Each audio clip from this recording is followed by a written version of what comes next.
Isaiah chapter 29 verse 14. యెషయా 29వ అధ్యాయము 14వ వచనం. చాలా చక్కగా మంచి వాక్యం అండి. బైబిల్ అంతా మంచిదే. కాగా నేను మరలా ఈ జనుల ఎడల ఒక ఆశ్చర్య కార్యము జరిగింతును, బహు ఆశ్చర్యముగా జరిగింతును.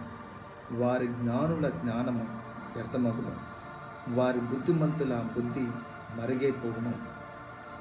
హల్లెలూయా. అసలు ఇంత శ్రేష్టమైన వాక్యం. ఈ వాక్యం చదివినప్పుడు చాలా అంటే ప్రభు ఏం చెప్తున్నాడు ఈరోజు మీ అందరికీ కూడా ఈ వాగ్దానం ఇస్తున్నాడు. మీ అందరితో ఈ మాట తెలియజేస్తున్నాడు. ఏంటి ఆ మాట? నేను మరలా ఈ జనుల ఎడల ఒక ఆశ్చర్యకార్యం జరిగింతును.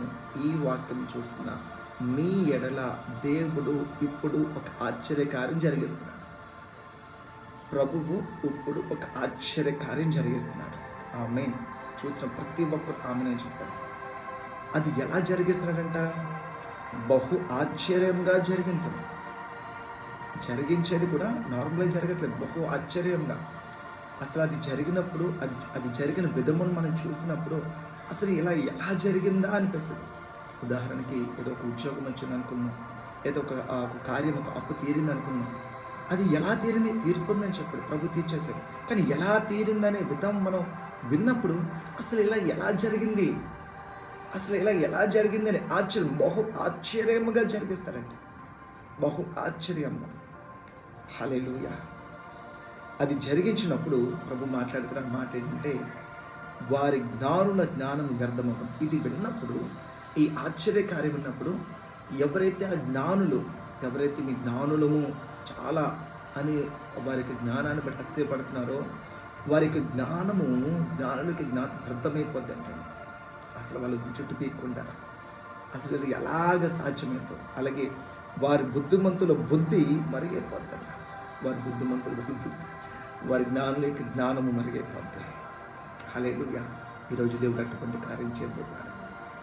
దేవుడు ఈరోజు ఒక ప్రవచనాత్మకంగా ఇది నీకే తెలియజేస్తాడు. ఈ వాక్యం వింటున్నప్పుడు అది ఎవరైతే చూస్తున్నారో అది వారి జీవితంలో జరిగిస్తున్నాడు. ఇది చూస్తున్నప్పుడు మీ మనసులోకి ఎవరైతే మీ మనసులోకి వస్తున్నారో వారి జీవితంలో కూడా కార్యం జరిగిస్తున్నారు.